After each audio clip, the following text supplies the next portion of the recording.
With Geneva talks stuck on borders and security, is Zelensky now betting everything on a direct face-to-face with Putin to break the deadlock? If Donbass is the price of peace, will Ukrainian voters ever accept a deal that feels like surrender, or will they punish any leader who signs it? As US mediators press hard for compromise, is Trump's public pressure on Kyiv, not Moscow, turning America's trump card into a source of friction? With Trump distracted by Iran showdown, does Zelensky see a personal summit with Putin as his last realistic plan to shape the final map of Ukraine? Amid a grinding deadlock in Russia-Ukraine peace talks, Zelensky is now openly pitching a face-to-face meeting with Putin as the only way to unlock real movement on territory and security. On February 17, Zelensky told Axios that only a leader-level meeting can realistically unlock territorial compromises, arguing that negotiators alone cannot make such historic choices. He has reportedly instructed his team to raise the idea of a future leaders' summit in Geneva, putting a potential Zelensky-Putin encounter on the formal agenda. Ukrainian and Russian delegations have just completed a third direct round of US-brokered peace talks in Geneva, with American envoys shuttling between the rooms.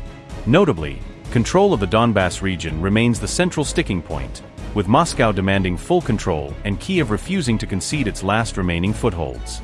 Roughly 10% of Donbass still remains under Ukrainian control, making it both a symbolic red line and a practical bargaining chip in the talks.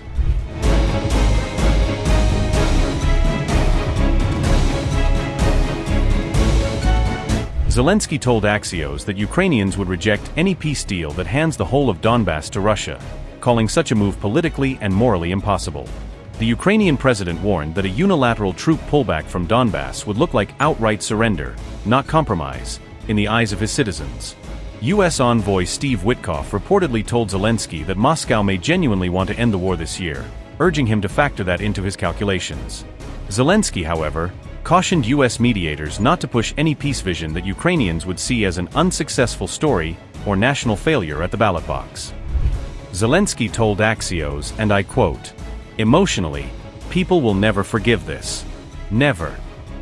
They will not forgive me, they will not forgive the U.S.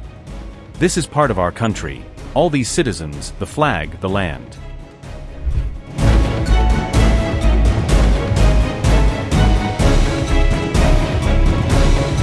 Zelensky has complained it is not fair that Trump publicly presses Ukraine to compromise, while largely sparing Russia from the same kind of pressure.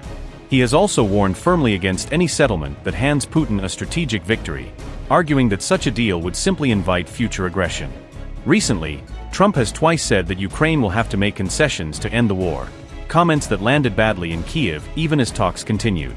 Zelensky told Axios that he hopes this is just Trump's negotiating tactics, and not a final decision to lean on Kyiv harder than on Moscow.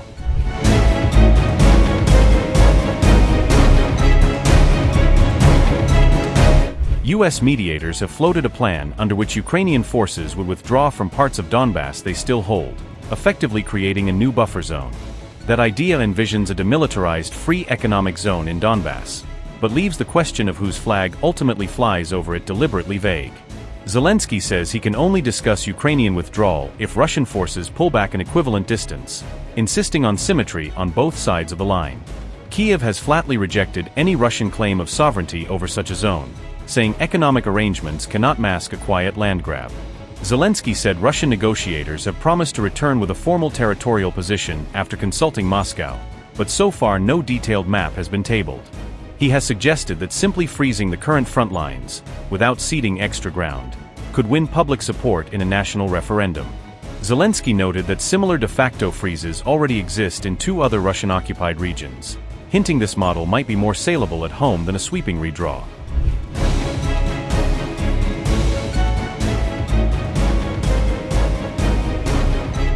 On February 18, Ukrainian, Russian, and U.S. delegations continued their Geneva talks into a second day, with no dramatic breakthroughs but no walkouts either. The process remains split between military and political tracks, with ceasefire mechanics discussed in one room and territorial formulas in another. U.S. envoys Steve Witkoff and Jared Kushner said meaningful progress has been made on ceasefire mechanics and security guarantees, even if core political issues lag behind. Russian mediator Vladimir Medinsky has described the talks as difficult but businesslike, signaling Moscow sees value in continuing even amid sharp disagreements. Ukraine's Rustem Umerov has called the discussion substantive, while openly admitting that key issues like Donbass and security guarantees remain very much unresolved.